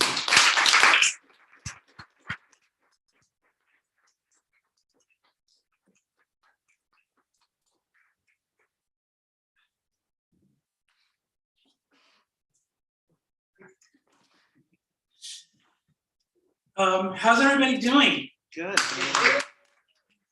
For our readers. Yeah, virtually. Yeah, and just before I introduce the next reader, just want to say congratulations to all of our finalists. They did, as RuPaul would say, the best queen. Our next reader is virtual. We have Rachel M. Harper, who is the author of 3 novels, The Other Mother, winner of the Stonewall Book Award, Barbara Giddings Literature Award for Fiction, a Time Best Book of the Month, and a Book Riot Best Book of 2022. This Side of Providence, shortlisted for the Ernest J. Gaines Award for Literary Excellence and Brass Ankle Nut Blues, a Borders Original Voices Award finalist and Target Breakout Book. Her work has been nominated for a Pushcart Prize and has been widely published and anthologized. Harper has received fellowships from Yaddo and McDowell and is on the faculty at Spalding University's Naslin Mann Graduate School of Writing. Apologies if I messed that up. She lives in Los Angeles with her wife and children. Ladies and gentlemen, please give it up and welcome Rachel.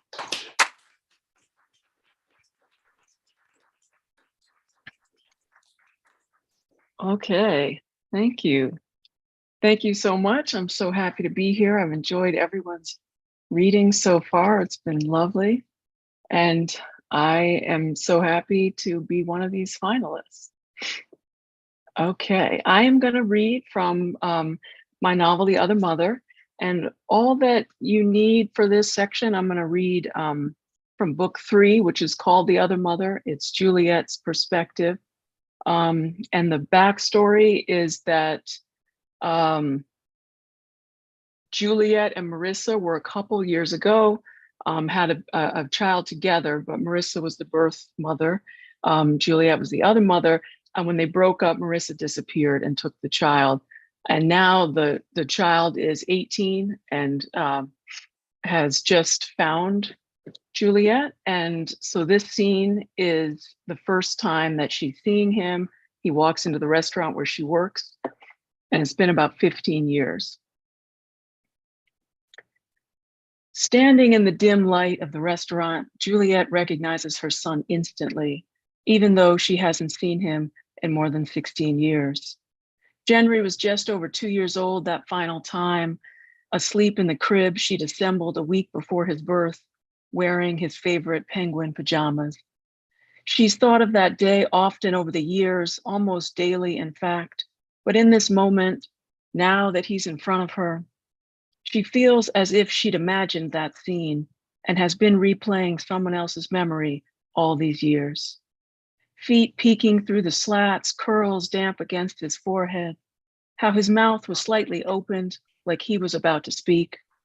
It all comes back to her in that first instant. He is taller than she would have imagined, at least 6 feet, which makes him several inches taller than her brother, almost the height of her father. His hair is shaved close to the scalp, so there are no curls to recognize, but his nose is the same, a button like his mother, and he still has those ridiculously deep dimples. She has longed for this moment, but now that it's here, she doesn't know what to do, how to be. Her mind races, though her body stands still. The timing is terrible. Her staff is about to arrive for the dinner rush, and she has to prep the duck for tonight's special, mix a marinade for the pickled beets, and whip 4 pounds of cream cheese into a frosting for the spice cake baked this morning. But none of that matters. This moment is his. He looks around the room, scanning every corner. I'm looking for Juliet, he says. The sound of her name coming from his mouth startles her. She doesn't know what to say, how to speak even. He hands her a business card, but she doesn't take it. She has forgotten how to move. The next thing she knows, they are talking, but she can't really hear their voices. She is underwater, a swimmer looking up through the choppy surface above, seeing only the dappled light, the image of the sun in double, stretching and bending like a bright bubble in the clouded sky. They are talking about the past, what he already knows, and what he wants her to tell him, beginning with the truth. She knows there is no such thing. There is only what she remembers and what she did, what they both did. The truth is complicated, she begins. For years, I didn't know it myself. She has a faint desire to laugh from the absurdity of it all and from the blissful relief of waiting years for something to happen and finally having it occur. I was young, selfish. I thought it would always be there for me whenever I was ready. It meaning you, your mother, the family we created. He nods his head, jaw clenched. The family you didn't want? Is that what she told you? That I didn't want you? He doesn't answer, but she can see it on his face. Marissa's version of the story, coloring his body like a pigment. She wants to deny it, defend herself, but realizes it's better to wait. Let him go first. His anger is not greater than hers, but it's closer to the surface. So she allows him to dip into it, wetting his hands. She listens as he talks about his mother, how Juliet left her and left him behind, and it's like plunging her hands into the well, soaking her body with a rage she thought she'd buried long ago. But it doesn't look like rage. It looks like heartache. The loss of him fills her body, courses through her veins. And now, as her memories replay over and over, she can't help but feel it all. The sadness, the loss, the love she had and perhaps still has for him, flowing into her limbs, making her skin twitch, her fingers ache, till it spills from her eyes as tears. She sees his own eyes fill as he says he doesn't understand. Why did you let her take me away from you? He asks, voice trembling, if you really believed I was your son. His words hit her like the aftershock of a bomb. She steps back, tries to keep her balance. The back door of the restaurant slams, and she knows it's Santiago coming inside with the peeled potatoes, knows the conversation has to end. Look, why don't we meet some other time? Maybe you can come back. No, Jenry says quickly, shaking his head like he's trying to remove the wrong idea. I think I should leave. From the corner of her eye, she sees the kitchen door swing open, Santiago slipping inside with a tray. Jenry walks towards the front door, and the sight of him leaving makes her heart seize up in her chest. She calls after him, you must think this is all crazy, some wild tale we've concocted to ruin your life, but this wasn't what we planned. She walks closer, drawn like a magnet. I never thought it would turn out like this, or I swear I wouldn't have done it. He stands at the door. Done what? Left me or agreed to have me in the first place? She doesn't know him, this man he's become, but she recognizes a part of him, the calm, thoughtful person who first entered the restaurant looking for her, the peaceful baby who always shared his toys. Leaving wasn't my choice, not completely. And now, well, maybe we could have another chance. To do what? Relive my childhood? He spits the words out, but there's something else she sees beneath the anger, a nervousness she didn't expect. She watches him button and rebutton the pocket on his cargo shorts. It reminds her of Marissa, how she used to play with her clothing when she got anxious, the frayed edge of her jeans, the buckle on a pair of boots. Seeing the similarity between mother and son underscores their genetic bond, a connection that simultaneously thrills and devastates her. Here he is, the boy she knew, all grown up now. And to recognize Marissa in him only serves to strengthen the link to their shared past. This is the baby she loved, the young man she dreamed of but never knew, here, now, in the flesh. I just want some time to get to know you again. Juliet feels her face flush, the result of speaking a truth so deep, she's hidden it from herself all these years, something she never dared think, let alone say out loud. You know what I want? Jenry shifts his feet. I want to know who my father was, to see pictures of him, to hear his voice, his laugh. I want to see him dance, to know if he ever thought of me. Of course he did. We talked about you all the time, not from you, from him. Yes, of course, Juliet thinks. It is always him they want to know about. The father, not the other mother. Juliet nods. I'm sorry, I can't give you that. The back door slams again, and now there are voices, the chatter of Juliet's staff arriving for work.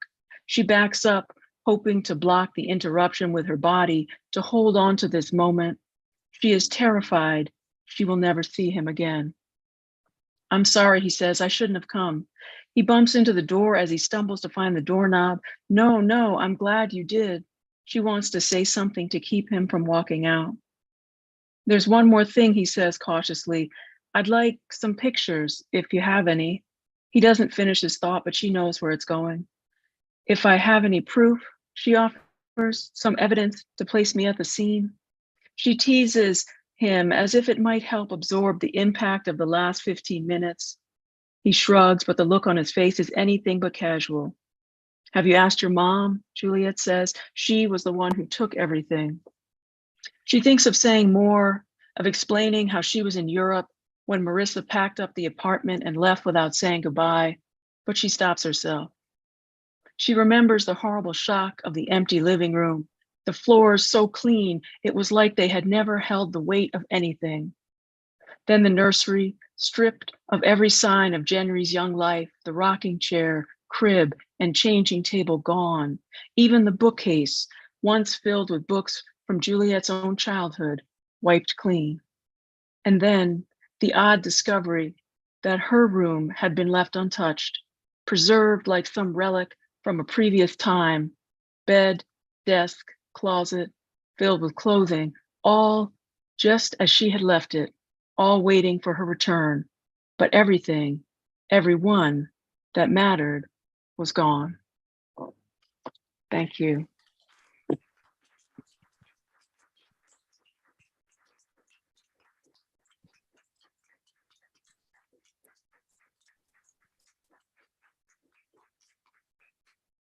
Thank you so much.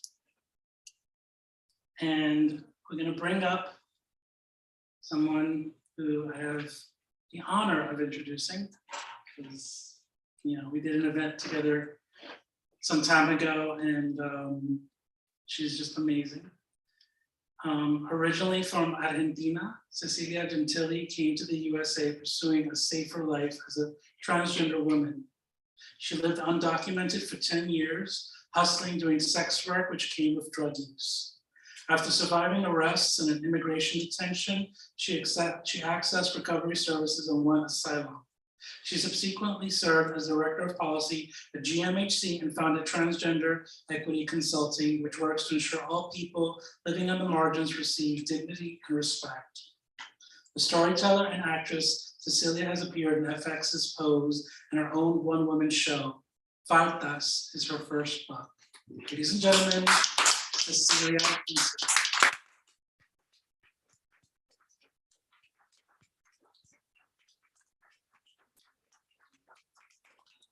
Thank you to the Publishing Triangle, and thank you to the Bureau. I love this place very much.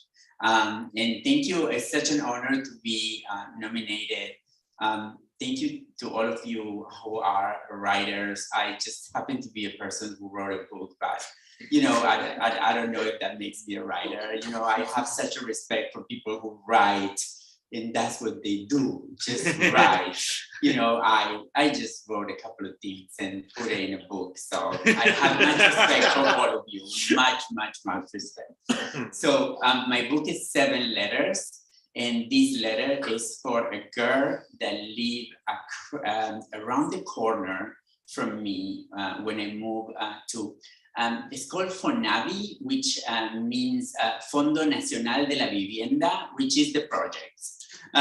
So we moved there when I was 6, and my life changed dramatically. So her name is Rosanna, and I wrote her a letter. Dear Rosanna, I struggle, querida, with calling you dear. Do I like you? I haven't seen you for years outside your Facebook posts, always missing your father. Well, not always. You post a lot of animals, dogs, some posts about diabetes, and then a picture of your father, dandling a grandchild on his knee, or cooing a baby, or singing, Feliz cumple, pa. I don't like those posts, Rosanna. So perhaps I don't like you either. Did I like you when we were little? Perhaps even when we were sharing the same neighborhood and friends and culture, I didn't. What I do recall is that I was never able to read you. I could never know what you were thinking. And this has always been my ability. I don't mean some childish fantasy of telepathic powers that lets you see someone else's thoughts. I mean, I have always been good at knowing what people were thinking. Not word by word, of course, but the overall feeling. When Helena looked at someone's new shoes, she was envious and wished they would get scratched right away. When Doña Marchesi, the midwife, looked at Marcela Mio's slightly short skirt, she was thinking Marcela was a whore, even if she was only 12. I knew that was what Doña Marchesi was thinking. And just to go one step further, I knew she knew that I knew. She was good at reading people's thoughts too.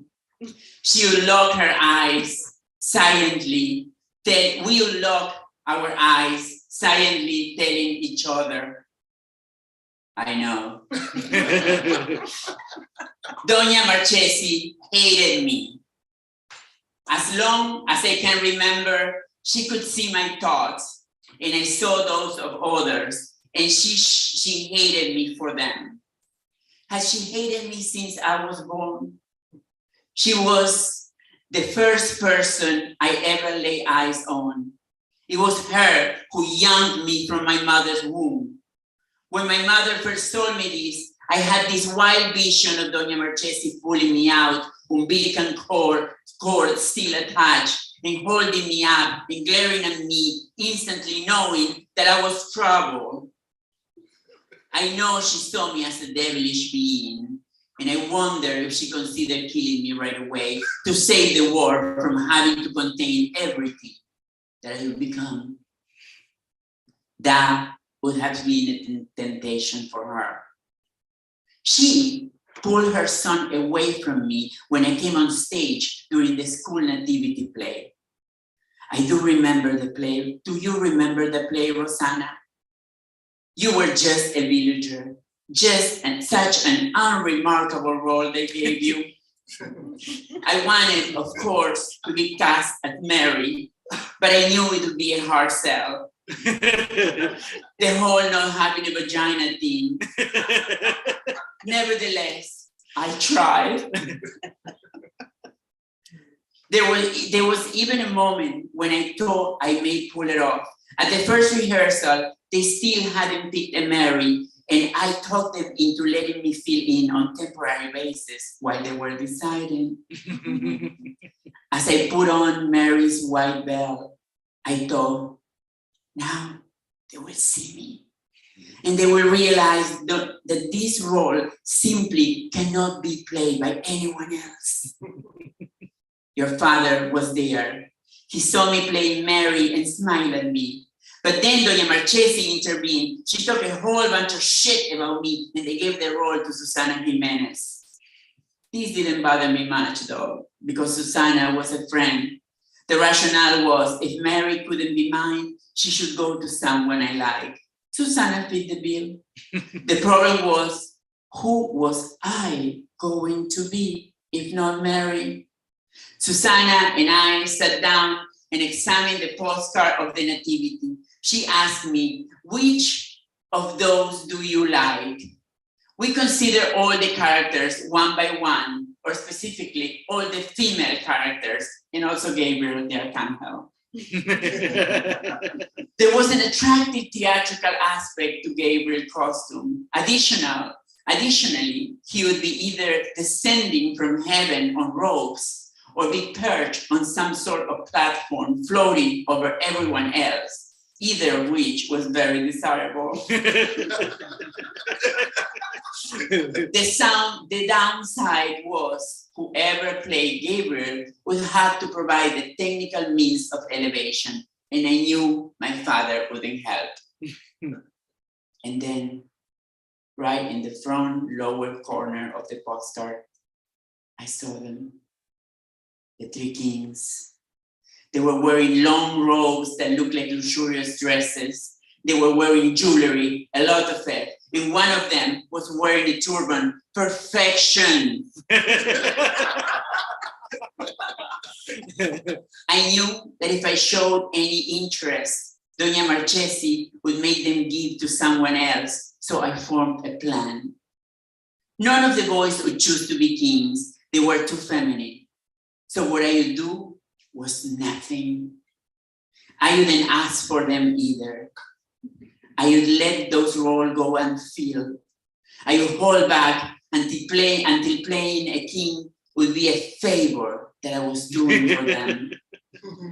I waited, and while I waited, I started preparing everything. Then on September 21st, at the rehearsal, someone screamed, "We don't have the three kings!" And I rose to save the day. I can do it. I said, I don't have enough time to work on the costume, but I will put together whatever I can. They all thanked me, except Doña Marchesi. Oh, no. She saw through my scan, and it was too late for her to do anything. She had to eat it. She looked at me, and her eyes were saying, "I know what you're doing, little bitch." I looked the other way and then rushed home to add some more rhinestone to my turban. The day of the nativity scene, I was even glad I didn't get married. So boring, all in white. Instead, I made my grand entrance wearing a cape with glitter all over. When Doña Marchesi saw me, she pulled her child away, and I saw her talking to him right below the stage. I couldn't hear her words, but I knew she was telling him, "Don't go near that little devil, or you will become just like him." I knew that was what she was saying. After that, I tried to get close to him just on purpose and watch him run to the other side of the room or the playground or whatever. I can't lie. I love being demonized. At least I was something. I was someone who would be remembered, someone extraordinarily fierce. I love attention, even if it was attention that caused me the most pain I suffered. So, as I said, I always had a good sense of other people's thoughts. Not yours, though. You were one of those I could never figure out. Later in life, I figured out that those I couldn't read were usually either the most vicious or the most compassionate people. Which are you? I wonder. Life pulled us apart, and we had never really been close, so I never got to find out. Not that I care, not that it's some kind of unfinished business, not that I really give a shit about your soul, Rosanna. It is only because I hate carelessness that I had a hard time calling you dear. I asked myself, how can I call you dear if you have never been dear to me? I should bring this to my next therapy session. Yes, therapy. I should tell you that therapy has been fundamental in finding the courage to write this letter. I am sure it will take much more courage to send it. Perhaps another 10 years of sitting in front of my therapist, Gianna, putting up with her saying, what I'm hearing here is, before she repeats what I just said. Which she does every time I say something that shocks her. She thinks I don't know she's shaken by some of the information I vomit in our sessions. But as I told you, I know with most people, I know what they think. Gianna is not the exception. You are. Getting to the point, Rosanna, your father raped me. It started at age 6 and continued for years. He sexually abused me for the rest of my childhood and adolescence. Thank you.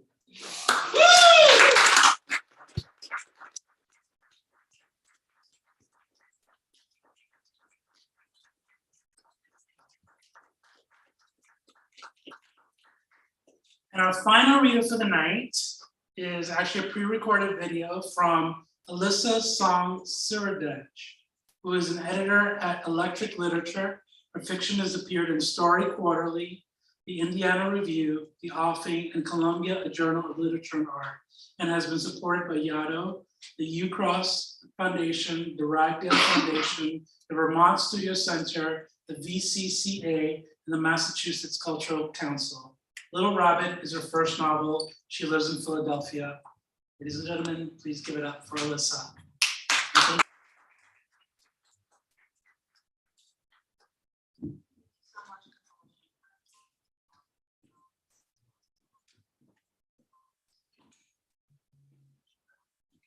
Sorry, I'm not there physically, but I'm there to do it. So I'm just going to read a very short passage from chapter 2. The question of sleeping with the choreographer, of what it would feel like to touch him, knocked around inside of me until winter broke into me in New England spring. Finally, I came up with an excuse. I convinced a friend of a small cultural magazine to let me profile the choreographer and his dance company. No one would pay me, and I'd have to buy my own train ticket and stay on my friend's couch in Sunset Park. But it gave me a reason to email him that I was coming. Good, he wrote back, and stop in on a rehearsal. At some point during the train ride down the coast, the cool spring switched to sudden muggy pre-summer, a bubble of heat and humidity that only grew overnight as I sweated and turned on my friend's stiff fold-out couch. The heat dampened my anticipation, muddling my expectations with my own gross humanity. I had to take 3 different trains to get to the choreographer's rehearsal space, and during the journey, I absorbed vast quantities of the city's grime and dirt.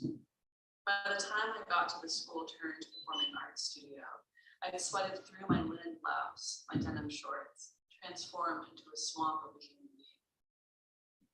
The cool walls of the old brownstone building mixed with the heat, so the air turned strange and clammy. Walking through the long halls of identical doors, I felt like a child again, suddenly oversized, wandering until I found the sounds of music and counting. I could hear his voice, the sound of his hands clapping. Wiping my sweaty palms on my shorts, I grabbed the door handle and pulled. The rehearsal space still felt like a classroom, the walls a different color with the chalkboards in them. Cool air battled through the aluminum fence.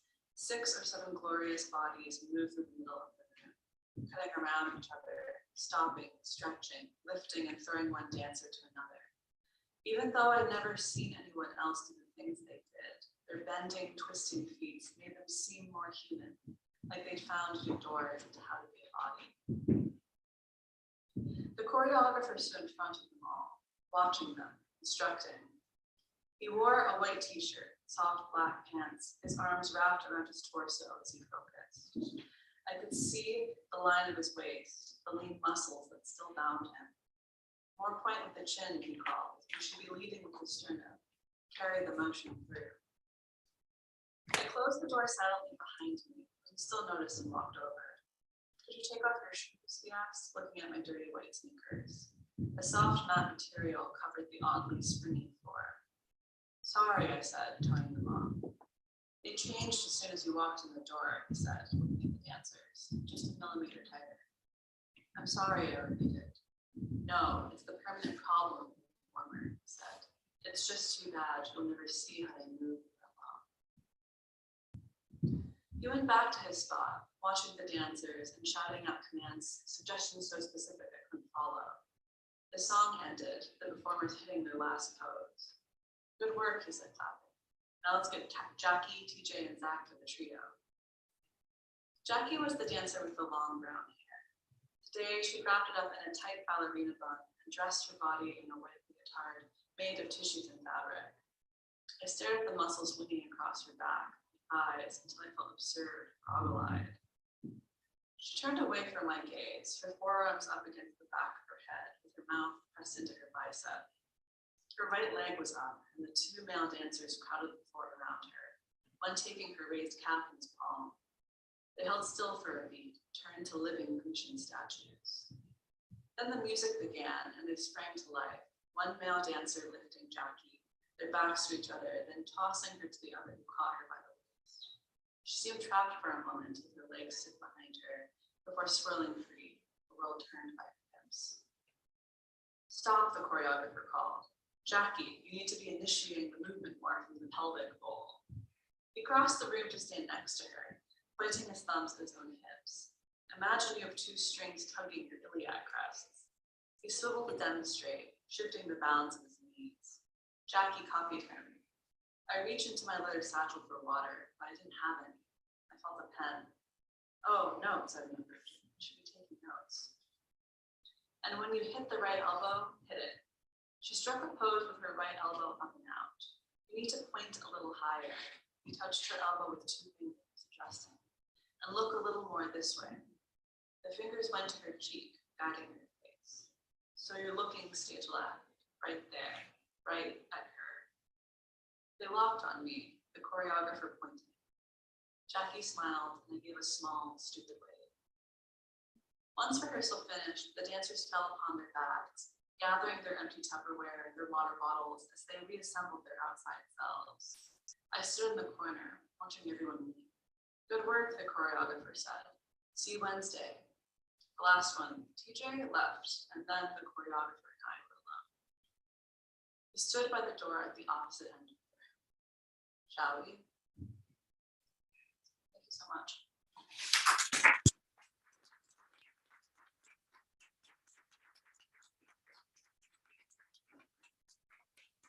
Thank you so much to It's off. It's Just off. project. Thank you so much to everybody who attended and is watching. And please make sure to attend tomorrow's Publishing Triangle Awards at the new school at 7. I will be hosting. It's great. It's going to be a lot of fun and it's free. So please come on out and have a good night. Get home safe. Enjoy the rest of your evening. Thank you.